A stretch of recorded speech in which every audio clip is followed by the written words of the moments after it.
নিজের চোখে দেখা কিছুদিন আগে একটা জানাজা পড়িয়েছে, খোদার কসম করে বলছে 6:30 ইন্তেকাল করেছে। হসপিটালের বিল দেনেওয়ালা নাই, 4 সন্তান, অ্যাম্বুলেন্সে ঘরে ঘরে আসবে, 1000-1200 টাকার বিল দেনেওয়ালা নাই।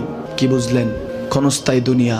মুমিনের কম থাকলেও আমি বলি, কেউ যদি এসে বলে হুজুর একটু দোয়া করেন, খুব পেরেশানিতে আছি, আমি তার হাত চুমু খেয়ে বলি তোমাকে মোবারকবাদ, আল্লাহ তোমাকে ভালোবাসে। পেরেশানি তো মালিক দেয়, এই জন্য এটা রহমত মুমিনের জন্য। পেরেশানি দেয় যখন ফেরেশতারা বলে আল্লাহ চাইতেছে টাকা পয়সা চাইতেছে, বলে এটা কি? বলে ফাসেক, দে বিদায় কর। তার চাওয়া চাই, বিরক্ত লাগে, বিদায় কর, কি লাগে দে।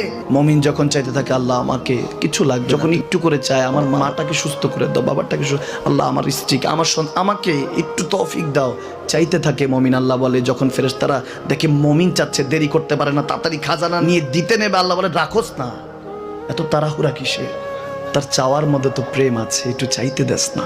থাকুক না মুমিন আর একটু পেরেশান, থাকুক না, থাকতে দেস না।